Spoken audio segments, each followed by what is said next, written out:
Assalamualaikum warahmatullahi wabarakatuh. Selamat pagi anak-anak. Semoga kita selalu sehat.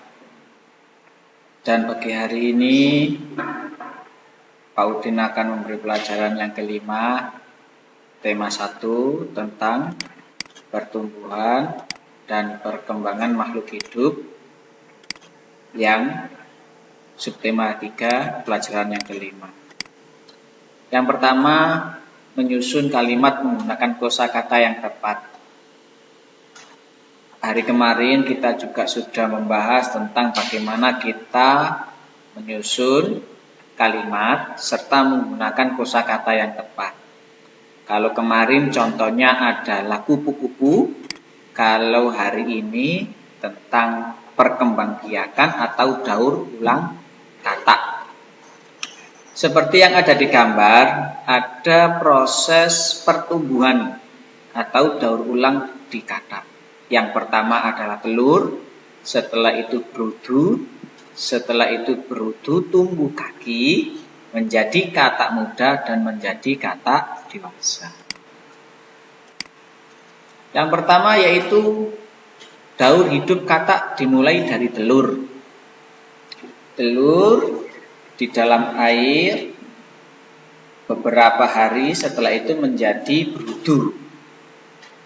Setelah menjadi berudu akan berkembang biak, bertumbuh, akan tumbuh menjadi berudu tumbuh kaki. Nah, setelah menjadi berudu tumbuh kaki akan menjadi kata muda dan menjadi kata dewasa. Jawablah pertanyaan berikut ini.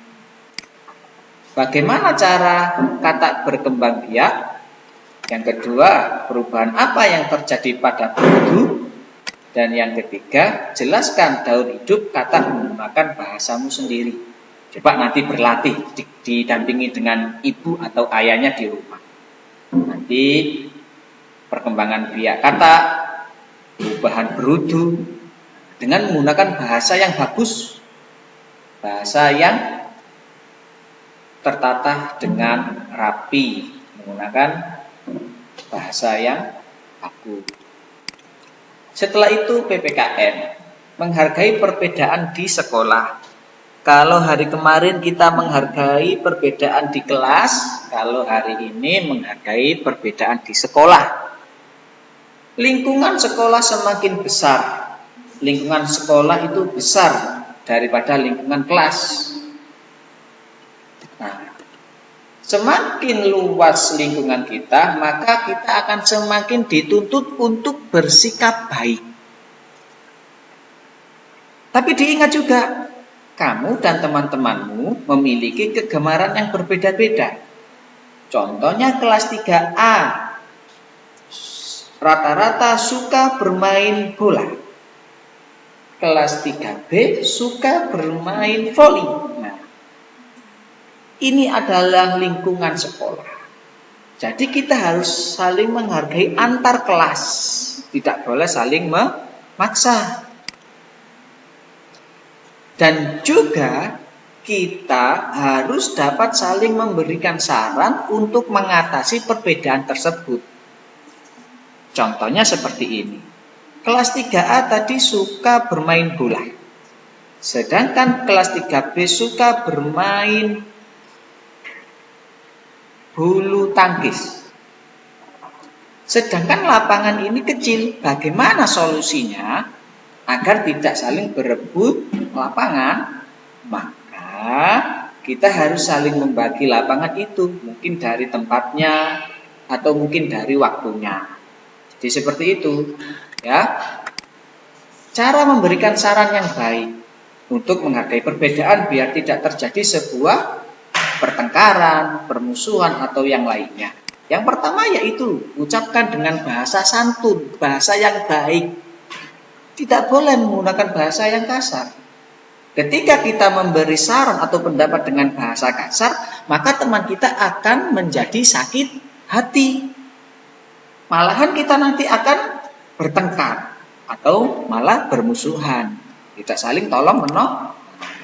Yang kedua yaitu memberi solusi yang mudah untuk dilakukan. Cari dan beri solusinya itu yang mudah untuk dilakukan, jangan yang susah-susah. Nanti malah teman kita akan menjauhi kita. Yang ketiga yaitu tidak memaksakan saran untuk diterima. Ketika kamu memberi saran kepada teman kamu dan kamu memaksa biar saran kamu untuk diterima, itu salah. Teman yang kamu beri saran itu akan sakit hati, akan acuh tak acuh, gak ngereken, bahasa Jawanya itu gak ngereken.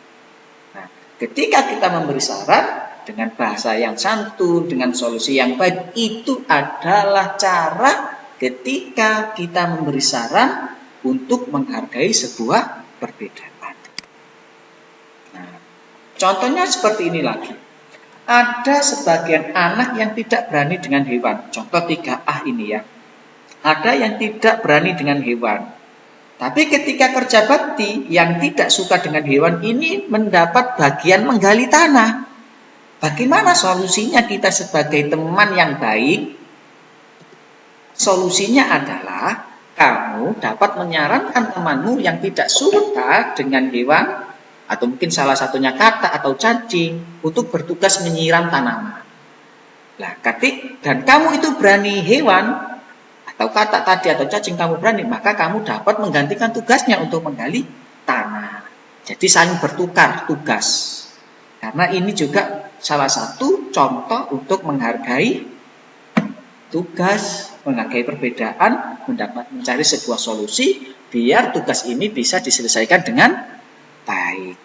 Dengan melakukan hal tersebut, berarti kamu telah menghargai perbedaan yang ada. Ya. Selanjutnya yaitu matematika. Membuat soal cerita tentang perkalian. Kemarin kita membahas matematika perkalian dengan cara bersusun pendek dan bersusun panjang.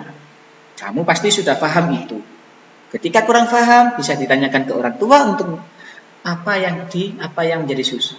Bisa juga tanya ke Pak Udin ketika belum paham. Nah, contoh ini, contoh perkalian dengan cerita. Buatlah soal dengan kalimat yang runtut atau urut yang mudah dipahami. Gunakan bahasa yang singkat agar mudah dipahami. Tentukan terlebih dahulu bentuk perkalian yang akan kamu gunakan sebagai penyelesaiannya.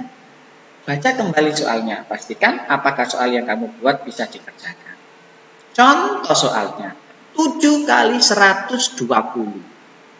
Ini bagaimana cara mengerjakannya? Kita buat dulu soal ceritanya. Sebuah penangkaran penyu memiliki 7 bak penyimpanan anak penyu. Setiap bak berisi 120 ekor. Berapa banyak anak penyu semuanya? Kita coba dengan cara bersusun pendek saja. Nah, ini ya. 120 kali 7. Itu juga benar. Atau mungkin 7 kali 120 juga benar. Ini adalah bersusun pendek. Cara menyelesaikannya bagaimana? Sama seperti kemarin. Ya, 0 kali 7 sama dengan 0. 2 kali 7 sama dengan 14. Satunya disimpan. 1 kali 7 7. Tadi menyimpan 1, berarti ditambah berapa? 8. Total semua penyu berapa? 840. Nah, itu anak-anakku sekalian. Terima kasih. Tetap semangat. Assalamualaikum warahmatullahi wabarakatuh.